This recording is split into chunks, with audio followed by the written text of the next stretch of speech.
La quotidienne Twitter de Chris Yapi, vendredi 1er avril 2022. Malade, Alassane Ouattara doit se rendre en France pour des soins. Dans l'entourage d'Alassane Ouattara, rien ne reste caché longtemps. L'octogénaire super menteur est malade, mais il se fait booster par une médication particulière. Ses médecins sont constamment à son chevet. Cependant, la semaine dernière, sa santé se serait dégradée au point d'alarmer ses propres médecins qui lui ont suggéré d'aller en France pour des compléments de soins. Le dictateur des lagunes, qui veut paraître aux yeux des Ivoiriens comme un immortel, est en train de chercher le meilleur moyen pour voyager sans attirer l'attention du peuple. Affaire à suivre. Emmanuel Macron est capable de changer la constitution française pour faire un troisième mandat. Le candidat Macron demande maintenant qu'on le chante pendant ses meetings. En effet, les adhérents de la République En Marche ont reçu un livret de chant pour le meeting de Macron à la Défense Arena. Ce chant à son honneur, sous l'air Bella Ciao de la série Casa del Papel, dit ceci. Emmanuel, notre candidat. Oh Emmanuel, notre candidat. Nous, on est là, on est là, on est là pour toi. Oh Emmanuel, toi notre président, tu le seras encore longtemps. Oh mon Dieu, quelle horreur. Ça me rappelle un lointain passé colonial. Avec Emmanuel Macron, c'est la fin. Des chants à sa gloire sempiternelle. C'est affreux. Il lui reste une stèle. Chers followers, où va la France qu'est devenue la France sous Macron? Je viens de lire avec attention le billet suivant. La France est très loin de l'exemplarité qu'on pourrait attendre d'elle en matière de respect des libertés publiques et des droits humains, dénonce Amnesty International dans son rapport de 2021. Quel est votre avis? Venez disserter. Le dictateur Macron a détruit l'état de droit en France. Désormais, il suborne la justice. Il contrôle la nomination des magistrats, s'immisce dans le judiciaire, etc. Un vrai roitelet. Emmanuel Macron et le scandale McKinsey. Écoutez comment le candidat Macron farfouille. Moi, c'est pas moi qui passe ces contrats, comme vous le savez. Je rappelais, non, il y a un code de marché public. Vous avez des milliers d'acheteurs dans l'État. Et comme il y en a d'ailleurs dans toutes les collectivités publiques qui ont recours. Non, le président de la République n'autorise aucune dépense. Ça, pour le coup, les choses sont claires dans la Constitution. Un ministre est à la tête de son administration et il y a un contrôle ensuite par la Cour des comptes et le Parlement. Mais, vous savez, on a dit beaucoup de bêtises ces derniers jours. On a parlé du milliard. Bon. Je vous invite à regarder le détail. Les 3/4, même plus, et je crois que la ministre de l'Action et des Comptes Publics l'a évoqué, ce sont des recours à des prestataires informatiques et des entreprises pour financer le cyber et l'évolution aux nouveaux risques. L'État a parfois besoin d'avoir des compétences extérieures qui, ont travaillé auprès d'autres pays pour justement faire face à ces missions. Et d'ailleurs, je vous invite à regarder les dépenses de tous nos voisins au moment de la crise Covid, ou face à des nouvelles menaces comme le cyber, ils ont des chiffres qui sont la plupart du temps bien supérieurs à ceux de la France. Je me félicite qu'on ait des compétences en soi. Mais quand on veut accélérer, aller très vite et très fort sur une politique, il faut parfois avoir recours à des prestataires extérieurs à l'État. Et donc il ne faut pas tout confondre. Donc je souhaite que ce débat soit un débat éclairé, où chacun justifie de sa dépense.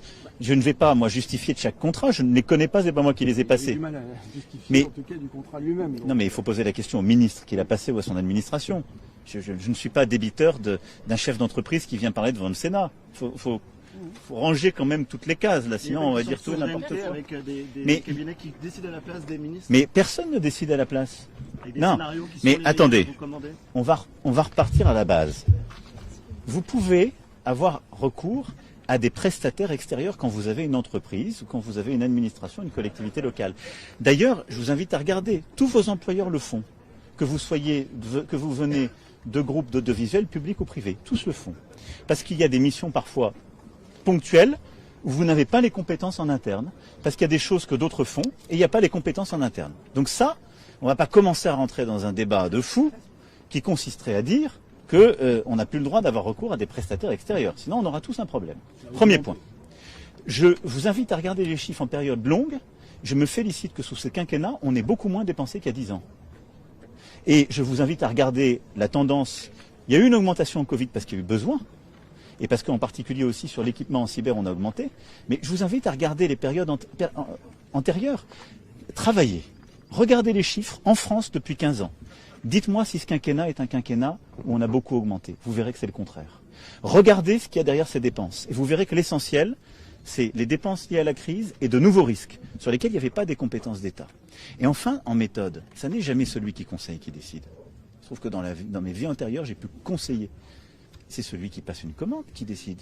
Il n'a pas les compétences pour répondre, quelqu'un lui fait la réponse et ça l'éclaire et il choisit. Donc voilà, mais je pense qu'il faut savoir raison garder. Après, s'il y a des choses qui ne sont pas justifiées, il y a des responsabilités qui doivent être activées. Mais je pense qu'il ne faut pas rentrer dans un débat où en quelque sorte on viendrait en France se priver, le gouvernement français devrait se priver de compétences que d'autres gouvernements peuvent acquérir. Le ministre de la Santé le rappelait il y a quelques jours.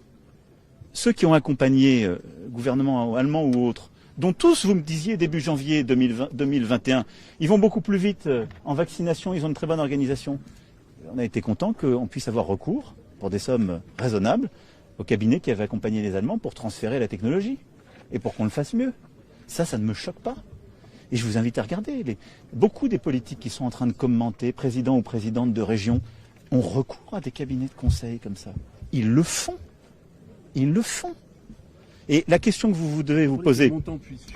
Mais si on confond tout, oui. Mais vous allez voir, et on l'a vu, il y a des hôpitaux qui ont été attaqués par les risques cyber. Aujourd'hui, notre système hospitalier, il n'est pas protégé. Vous avez un hôpital français, personne ne sait ce que c'est que le cyber. Dans l'État, on n'a pas assez d'équipements. Et ce que je vais vous dire, je vais embaucher des fonctionnaires et les former pour que dans 5 ans, on soit à le rendez-vous. Non. S'il y a des cabinets qui savent le faire, c'est plus intelligent de prendre un cabinet. Voilà, il est pris la main dans le sac. Flagrant délit. Chez nous, on dit tous les jours pour le voleur, un jour pour le propriétaire. La question est, qui a volé et caché l'argent dans des paradis fiscaux?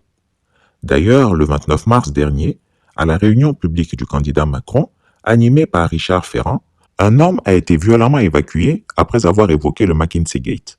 Vous avez des conflits d'intérêts, vous avez une série de situations, vous avez besoin d'un Alstom, besoin d'un McKinsey, besoin d'un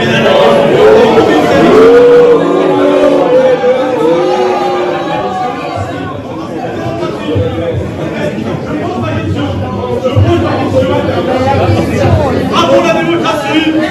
La démocratie n'existe pas!